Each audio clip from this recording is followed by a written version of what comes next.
Okay, so ever feel like you just want to blow up your business? You know, maybe it's a bad week or a bad month. It feels like everything's hard. Everything that you're trying to do just doesn't feel like it's working, and you get into this emotional spiral and you just feel like, I just want to shut it down, or I just want to blow it up. Full transparency, that was me in the last 7 days. Because at the moment, my team and I are working on some new things to really support our community and I guess let my creative juices flow to help start creating some new products that I really know are going to help women scale their businesses with soul. The thing is, whenever you start anything new, as you know, it can often feel really uncomfortable, uncertain, and you know, all the voices in your head start really kicking in and it can feel just really crap, basically. So I consider myself to be a fairly intuitive person, just like everyone. I'm pretty human. I have times where I'm like, oh, I forgot to check in. And so, you know, I've been doing a lot of work to making sure that I'm sort of sitting into feeling how things are feeling for me, as well as having a fine balance between, you know, taking a look at the data. However, this week, I probably sat a little bit too far into what I thought at the time was intuition, but I want to tell you what actually happened. So Monday, Tuesday, Wednesday, I found myself feeling quite frustrated. I've learned enough now in business to know that, you know, you just keep going even though you feel that, because often it can just be, you know, the little voices in your head just trying to get you to stop. And I just tend to keep going even through that. I think that's one of the keys to success. But as the week went on, I found myself feeling really frustrated, and to the point where I got to Thursday morning and there was just, you know, a whole lot of noise going on in my head around, you know, is this even working?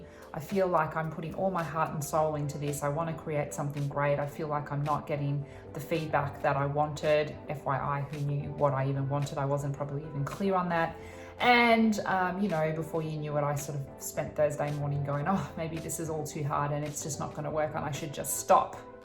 Now, this is the important part, because I think a lot of us get into that place where we're like, oh, I should just stop now. It all feels a bit too uncomfortable, which is very, very normal when you're doing something new.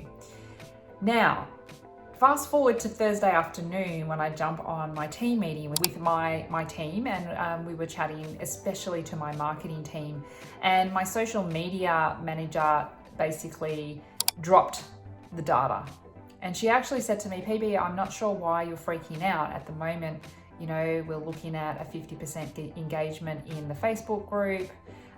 You know, we're up by like 50% in all our other platforms. It's like actually one of our biggest months in terms of engagement and, you know, helping people. People are responding, which is really great. Okay, when you put stuff out into your marketing, you really hope that it will be useful for people and that it will resonate and the message will be important for people, well, important enough for them to want to stop scrolling, perhaps drop you a message or at least a love heart. So I think the main message that I want to remind you of today is intuition is great, and in fact I'm all for it. We talk a lot about it in our free Facebook group and across all our platforms, because there is studies that actually show that more intuitive, connective CEOs and business owners actually run more profitable businesses. It's an important part of, I think, growing a great conscious business in this day and age. However, don't forget to plug in some data along the way. Find out, like, what do we need to be measuring if we're trying to do something new in the business or we're changing something. Think about how you can measure, you know, whether that's weekly, monthly or quarterly, measure how that change is actually impacting the business short term and long term.